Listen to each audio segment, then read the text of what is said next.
നിങ്ങൾക്ക് എങ്ങനെ ഒരു പിറ്റ് ക്രൂ മെക്കാനിക് ആകാം? പിറ്റ് ക്രൂ മെക്കാനിക് ആകാനായിട്ട് എന്തൊക്കെയാണ് ആവശ്യമുള്ളത്? പിറ്റ് ക്രൂ മെക്കാനിക് എന്ന് പറയുന്നത് എല്ലാവർക്കും അറിയുമെന്ന് ഞാൻ വിചാരിക്കുന്നു. ഇത് ബോൾട്ട് ആൻഡ് നെറ്റ് എന്ന് പറഞ്ഞിട്ടുള്ള എപ്പിസോഡാണ്. ഞാൻ ആൽവിൻ വർഗീസ്. എല്ലാവർക്കും ടോർക്കിന്റെ പുതിയൊരു എപ്പിസോഡിലേക്ക് സ്വാഗതം.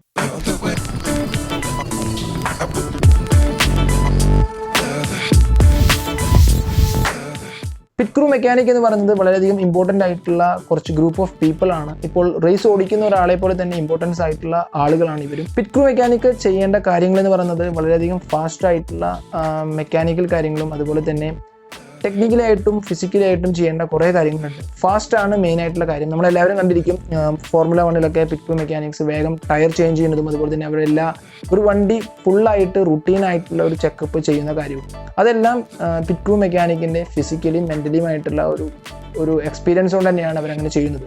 പിറ്റ് ക്രൂ മെക്കാനിക്ക് എങ്ങനെ ആകാമെന്നുള്ള ഒരു വീഡിയോ ആണിത്. അതിന് പാർട്ട് 1 മാത്രമാണ്. ഇതിൽ ആദ്യം പറയുന്നത് ഫോർമുല 1 അതുപോലെ തന്നെ മോട്ടോ GP-യിലുള്ള പിറ്റ് ക്രൂ മെക്കാനിക്സിനെ കുറിച്ചാണ്. 2018 ഞാനും പിറ്റ് ക്രൂ മെക്കാനിക്കായിട്ട് Indian national motorcycle racing ചാമ്പ്യൻഷിപ്പിൽ ഞാൻ വർക്ക് ചെയ്തിരുന്നു ചെന്നൈയിൽ. അപ്പോൾ എൻ്റെ ഒരു എക്സ്പീരിയൻസ് അനുസരിച്ചിട്ട് ആ ഒരു എക്സ്പീരിയൻസ് എനിക്ക് വളരെ വലിയൊരു കാര്യങ്ങൾ തന്നെയാണ് പഠിപ്പിച്ചത്. മെയിനായിട്ട് മെൻ്റലിയും ഫിസിക്കലിയും നമ്മുടെ സ്ട്രെങ്ത് കാണിക്കുന്ന ഒരു കാര്യം തന്നെയാണ് പിറ്റ് ക്രൂ മെക്കാനിക് എന്ന് പറയുന്നത്. പിറ്റ് ക്രൂ മെക്കാനിക്ക് കുറേ റുട്ടീനായിട്ടുള്ള അവരുടെ ചെക്കപ്പുകളും കാര്യങ്ങളും ഒരു ബൈക്ക് അല്ലെങ്കിൽ ഒരു കാറിൽ ചെയ്യേണ്ടി വരും. അതുപോലെ തന്നെ 2017 ഫോർമുല ജൂനിയർ റേസിംഗ് ചാമ്പ്യൻഷിപ്പിൽ ഞങ്ങളൊരു വീഡിയോ ചെയ്തിട്ടുണ്ട്. പഴയ വീഡിയോ ആണ്, ഇംഗ്ലീഷ് ചാനലാണ്. ഞങ്ങളൊരു ഇംഗ്ലീഷ് ചാനലുണ്ട്. ആ ഒരു ചാനലിലാണ് ഈ ഒരു വീഡിയോ ചെയ്തിട്ടുള്ളത്. അതിൻ്റെ ലിങ്ക് ഞാനിവിടെ കൊടുക്കാം, ഒന്ന് ചെക്ക് ചെയ്ത് നോക്കുക. അതൊരു കാർ റേസ് ആണ്. അതിൽ പിറ്റ് ക്രൂ മെക്കാനിക്സ് എന്ന് പറയുന്നത് കൂടുതലും വലിയ ആ ഒരു റേസിൻ്റെ ഏറ്റവും വലിയ കാറ്റഗറിയിൽ പിറ്റ് ക്രൂ മെക്കാനിക് വന്നിരിക്കുന്നത് ഇൻ്റർനാഷണൽ ആയിട്ടുള്ള മെക്കാനിക്സ് ആണ്. ഇന്ത്യയിലുള്ള റേസേഴ്സ് അല്ല, ഇന്ത്യയിലുള്ള ചെറിയ റേസിങ്ങിന് മാത്രമാണ് അന്ന് അവിടെ ഇന്ത്യയിലുള്ള മെക്കാനിക്സ് ഉണ്ടായിരുന്നത്. പിറ്റ് ക്രൂ മെക്കാനിക് എന്ന് പറയുന്നത് വളരെയധികം നല്ലൊരു ഹൈ സാലറി ആയിട്ടുള്ള ഒരു ജോബ് തന്നെയാണ്. അതുപോലെ തന്നെ നല്ല വലിയൊരു പ്രൊഫഷനാണ്. ഒരു മെക്കാനിക്കിൻ്റെ ഏറ്റവും ടോപ്പായിട്ടുള്ളൊരു പ്രൊഫഷൻ എന്നൊക്കെ വേണമെങ്കിൽ പറയാം. പക്ഷേ പല മെക്കാനിക്സും, നല്ല കഴിവുള്ള പല മെക്കാനിക്സും പിറ്റ് ക്രൂ മെക്കാനിക്കായിട്ട് വർക്ക് ചെയ്യാനായിട്ട് താല്പര്യമില്ല. അതിൻ്റെ മെയിൻ കാരണം എന്ന് പറയുന്നത് മെൻ്റലി വളരെയധികം സ്ട്രെയിൻ വരുന്ന ഒരു ഫീൽഡാണ് റേസിംഗ് എന്ന് പറയുന്നത്. അതിപ്പോൾ റേസിങ്ങിൻ്റെ എന്ത് ഫീൽഡ് എടുത്താലും മെൻ്റലി വളരെയധികം സ്ട്രെസ് വരുന്ന ഒരു ഫീൽഡാണ്. അപ്പോൾ അതുപോലെ തന്നെ മെൻ്റലിയും വളരെയധികം ഫാസ്റ്റുമായിട്ട് ചെയ്യേണ്ട ഒരു ഫീൽഡാണ് പിറ്റ് ക്രൂ മെക്കാനിക് എന്ന് പറയുന്നത്. പിറ്റ് ക്രൂ മെക്കാനിക്ക് കുറേ കാര്യങ്ങൾ ചെയ്യേണ്ടി വരും. മെയിനായിട്ട് ചെയ്യേണ്ടത് റീഫീലിംഗ്, അതുപോലെ തന്നെ ടയർ ചേഞ്ചിങ്, റിപ്പയർ, മെക്കാനിക്കലായിട്ടുള്ള അഡ്ജസ്റ്റ്മെൻറ്റ്സ്, അങ്ങനെയുള്ള കാര്യങ്ങളാണ് പിറ്റ് ക്രൂ മെക്കാനിക്ക് മെയിനായിട്ട് ചെയ്യേണ്ടി വരുന്നത്. അതുപോലെ തന്നെ റുട്ടീനായിട്ടുള്ള കുറേ സർവീസ് ഉണ്ടായിരിക്കും. മെയിനായിട്ട് ഒരു റൈഡർ വണ്ടി പിറ്റ് ബോക്സിലേക്ക് കൊണ്ടുവന്നാൽ മെയിനായിട്ട് ചെയ്യേണ്ട സർവീസ് റുട്ടീൻസ് ഉണ്ടായിരിക്കും. ടയർ ചെക്ക് ചെയ്യുക, പ്രഷർ ചെക്ക് ചെയ്യുക, അതുപോലെ തന്നെ എഞ്ചിൻ്റെ ടെമ്പറേച്ചർ ചെക്ക് ചെയ്യുക, അങ്ങനെയുള്ള കാര്യങ്ങൾ, ടയർ കറക്റ്റായിട്ട് തന്നെയാണോ പോകുന്നത്, അലൈൻമെൻറ്റ് ചെക്ക് ചെയ്യുക, അങ്ങനെയുള്ള കാര്യങ്ങളൊക്കെ ചെയ്യേണ്ടതായിട്ടുള്ള ആവശ്യമുണ്ട്.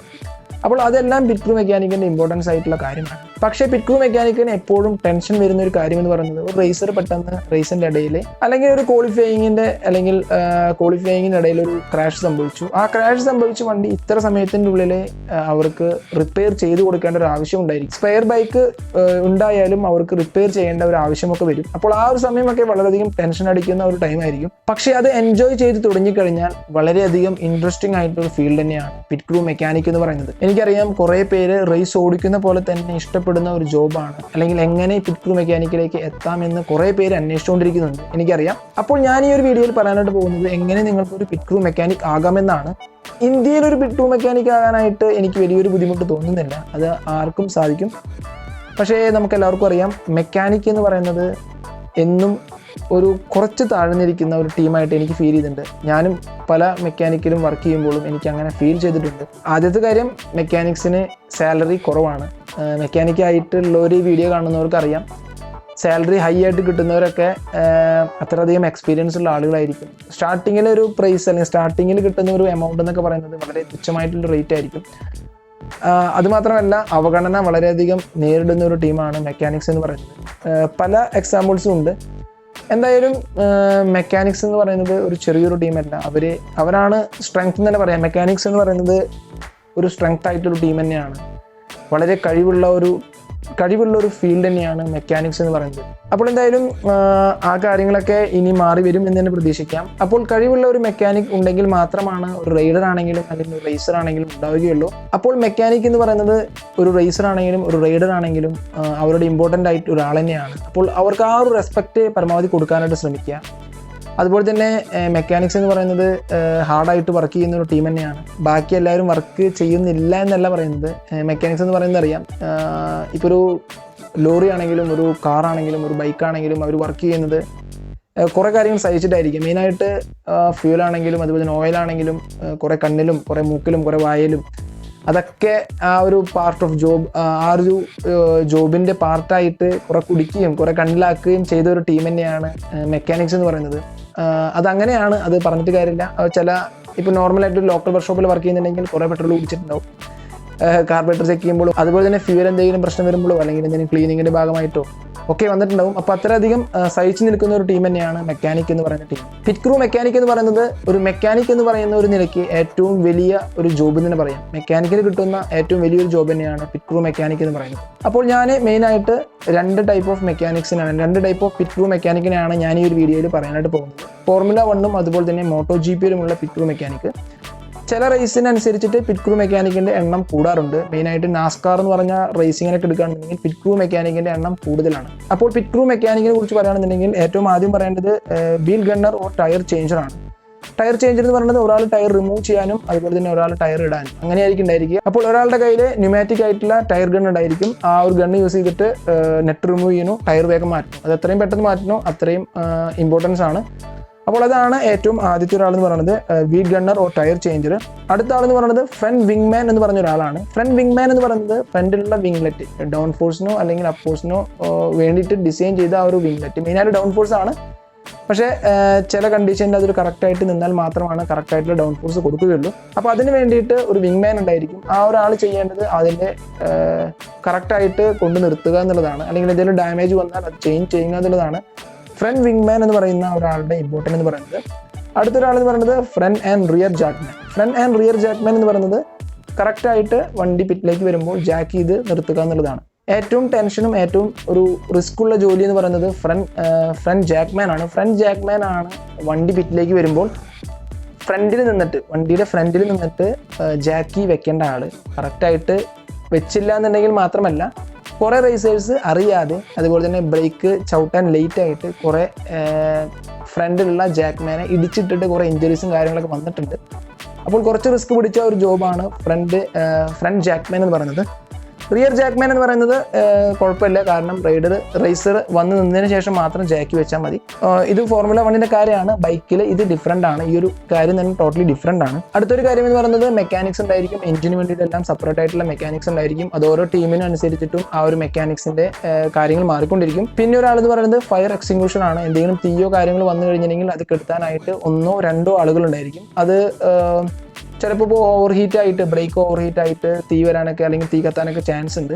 അപ്പോൾ അതെല്ലാം കെടുത്താനായിട്ട് ഒരാളുണ്ടായിരിക്കും. അടുത്ത ആളെന്ന് പറയുന്നത് ലോലിപോപ്പ് മാൻ എന്ന് പറഞ്ഞിട്ടുള്ള ഒരാളാണ്. ലോലിപോപ്പ് മാൻ എന്ന് പറയുന്നത് നിങ്ങൾ കണ്ടിട്ടുണ്ടാവും, കാർ റേസിംഗിൽ റൈഡർക്ക് അല്ലെങ്കിൽ ഡ്രൈവർക്ക് കറക്റ്റായിട്ട് പിറ്റ് ബോക്സ് കാണിക്കാനായിട്ട് അതുപോലെ തന്നെ പിറ്റ് ബോക്സിലേക്ക് വന്ന് കറക്റ്റായിട്ട് നിൽക്കാനായിട്ട് ഒരാളുണ്ടായിരിക്കും. ആ ഒരാളുടെ കയ്യിൽ ഒരു ലോലിപോപ്പ് പോലത്തെ ഒരു സിഗ്നൽ ഉണ്ടായിരിക്കും. സിഗ്നൽ പോലെ കാണിക്കാനായിട്ട് ഒരു പ്ലക്കാർഡ് പോലത്തെ ഒരു സാധനം ഉണ്ടായിരിക്കും.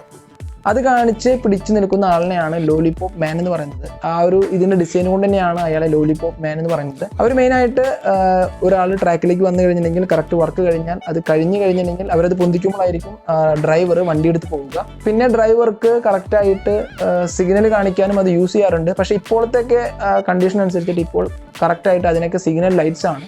അപ്പോൾ ആ ഒരു സിഗ്നൽ ലൈറ്റ്സ് കണ്ടിട്ടായിരിക്കും ഡ്രൈവർ പിറ്റ് ബോക്സിലേക്ക് വരുന്നത്. അടുത്തൊരാളെന്ന് പറയുന്നത് റീഫ്യൂലിംഗ് മാൻ ആണ്. റീഫ്യൂലിംഗ് മാൻ എന്ന് പറയുന്നത് നോർമലി പെട്രോൾ അടിക്കുക എന്നുള്ളത് തന്നെയാണ്. പെട്രോൾ അടിക്കുക എന്ന് പറയുന്നത് കുറേ റിസ്ക് പിടിച്ച കാര്യമാണ്. നിങ്ങൾ ശ്രദ്ധിച്ചിട്ടുണ്ടായിരിക്കും, പിറ്റ് ക്രൂ റീഫ്യൂലിംഗ് മാൻ എന്ന് പറഞ്ഞാൽ ഈ ഒരു പിറ്റ് ക്രൂ മാന് പെട്രോൾ ടോട്ടലി ആളുടെ ഷോൾഡറിലാണ് ക്യാരി ചെയ്ത് കൊണ്ടുവരിക. അത് കൊണ്ടുവരുന്നു, നേരെ കണക്ട് ചെയ്യുന്നു, ഓപ്പൺ ചെയ്യുന്നു. ഒറ്റ ഡ്രോപ്പാണ്, അത് ഓപ്പൺ ചെയ്ത് ഒറ്റയടിക്ക് പെട്രോൾ ആ ഒരു ഫോഴ്സിൽ തന്നെ കറക്റ്റായിട്ട് ഫില്ലാവും ഇത്ര സെക്കൻഡ്സിനുള്ളിൽ.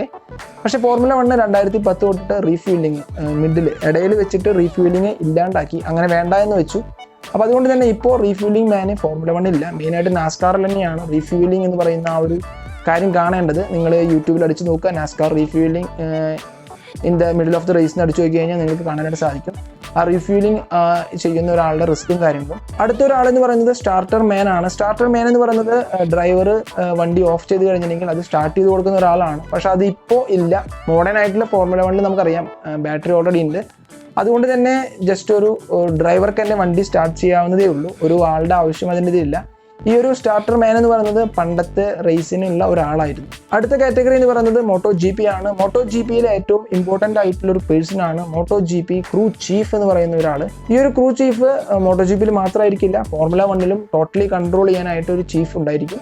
ഈ ഒരു ചീഫ് തന്നെയാണ് ആ ഒരു പിറ്റ് ക്രൂവിൻ്റെ ഏറ്റവും സ്ട്രെങ്ത്തും അതുപോലെ തന്നെ ആ ഒരു പിറ്റ് ക്രൂവിനെ സക്സസ്ഫുൾ ആക്കാനും സഹായിക്കുന്നത് ഈ ഒരു ചീഫ് തന്നെയാണ്. ഈ ഒരു ചീഫാണ് കറക്റ്റായിട്ട് റൈഡറിനെ എപ്പോൾ കറക്റ്റായിട്ട് പിറ്റ് ബോക്സിലേക്ക് വരണം, എപ്പോൾ കറക്റ്റായിട്ട് കാര്യങ്ങൾ ചെയ്യണം, എന്തൊക്കെ കറക്റ്റായിട്ട് കൊടുക്കണമെന്ന് ഒരു റൈഡറിനെ നിർദ്ദേശിക്കുന്ന ആൾ. അതുപോലെ തന്നെ ഏറ്റവും വലിയൊരു പ്രൊഫഷൻ എന്ന് പറയാം, അതുപോലെ തന്നെ ഏറ്റവും കൂടുതൽ സാലറി കിട്ടുന്ന ഒരാളാണ് ഈ ഒരു പിറ്റ് ക്രൂ ചീഫ്. അതുപോലെ തന്നെ അടുത്ത ഒരാൾ എന്ന് പറയുന്നത് മോട്ടോ ജി പി ടെലമെൻട്രി എന്ന് പറയുന്ന ഒരു ആളാണ്. ആ ഒരാളാണ് കറക്റ്റായിട്ട് റൈഡർക്ക് പെർഫെക്റ്റ് ആയിട്ടുള്ള ഒരു സ്ട്രാറ്റജി കൊടുക്കുന്നത്. ഈ ഒരു മോട്ടോ ജി പി ടെലമെൻട്രി എന്ന് പറയുന്ന ഈ ഒരാൾ ഒരു കറക്റ്റായിട്ട് ഡാറ്റാസും അതുപോലെ തന്നെ കാര്യങ്ങളും അനലൈസ് ചെയ്തിട്ട് ഒരു റൈഡർക്ക് വേണ്ട ചേഞ്ചസ് കറക്റ്റായിട്ട് പറഞ്ഞു കൊടുക്കും. അപ്പോൾ റോസിയുടെ ടെലിമെൻട്രി പിറ്റ് ക്രൂ എന്ന് പറയുന്നത് ഫ്ലെമിഗിനി എന്ന് പറയുന്ന ഒരു മെക്കാനിക്കാണ്. നിങ്ങൾ കണ്ടിട്ടുണ്ടായിരിക്കും റോസിയുടെ ഒപ്പം എപ്പോഴും ഒരു ലാപ്ടോപ്പൊക്കെ പിടിച്ചിട്ട് ലാപ്ടോപ്പ് ആൾ കറക്റ്റായിട്ട് ഡാറ്റയും കാര്യങ്ങളും പറഞ്ഞു കൊടുക്കുന്നതാണ്. റോസിക്ക് കറക്റ്റായിട്ട് ഡാറ്റ കാര്യങ്ങൾ അനലൈസ് ചെയ്തിട്ട് റൈഡിങ് സ്ട്രാറ്റജി ചേഞ്ച് ചെയ്യാനായിട്ട് അല്ലെങ്കിൽ ചേഞ്ച് ചെയ്യേണ്ട കാര്യങ്ങൾ പറഞ്ഞു കൊടുക്കുന്നത് ഈ ഒരു ടെലിമെൻട്രി എന്ന് പറയുന്ന ഈ ഒരു പിറ്റ് ക്രൂ ആണ്. അടുത്തത് മോട്ടോ ജി പി മെക്കാനിക് ആണ്. മോട്ടോ ജി പി മെക്കാനിക് തന്നെയാണ് അതിൽ ഏറ്റവും വലിയൊരു ഇമ്പോർട്ടൻ്റ് ആയിട്ടുള്ള കാര്യം. സസ്പെൻഷൻ ആണെങ്കിലും ടയർ, സസ്പെൻഷൻ, എൻജിൻ എന്ന് വേണ്ട എന്ത് പ്രോബ്ലം വന്നാലും കറക്റ്റായിട്ട് ഫാസ്റ്റായിട്ട് ചെയ്തു കൊടുക്കുന്ന ഒരു ടീം തന്നെയാണ് Moto G P pit crew mechanic എന്ന് പറയുന്നത് ആ ഒരു കാറ്റഗറിയാണ്. ഇവരെല്ലാവരും പെട്ട തന്നെയാണ് പിറ്റ് ക്രൂ എന്ന് പറയുന്നത്. പക്ഷേ മെക്കാനിക് എന്ന് പറയുന്നത് മെയിനായിട്ട് മെക്കാനിക്കൽ സെക്ഷൻ മാത്രമാണ് ചെയ്യുക. അതുപോലെ തന്നെ അടുത്ത കാര്യം എന്ന് പറയുന്നത് motto G P press officers ആണ്. ഈ motto G P press officers ആണ് റൈഡേഴ്സിന് പെർഫെക്റ്റ് ആയിട്ട് ഒരു ഹോസ്പിറ്റാലിറ്റി കൊടുക്കുന്നത്. അപ്പോൾ ഇതൊക്കെയാണ് പിറ്റ് ക്രൂ മെക്കാനിക് എന്ന് പറയുന്നത്. മോട്ടോ ജി പിയിലാണെങ്കിലും അതുപോലെ തന്നെ ഫോർമുല 1ലാണെങ്കിലും പിറ്റ് ക്രൂ മെക്കാനിക് എന്ന് പറയുന്നത്. എന്തായാലും ഇതിൻ്റെ പാർട്ട് 2 എന്ന് പറയുന്നത് കുറച്ചും കൂടി ഇമ്പോർട്ടൻസ് ആയിട്ടുള്ള കാര്യങ്ങളായിരിക്കും. ഞങ്ങൾ വീഡിയോ കണ്ട് സപ്പോർട്ട് ചെയ്യുന്ന എല്ലാവർക്കും നന്ദി. അണ്ടിൽ ദെൻ, ചാവോ.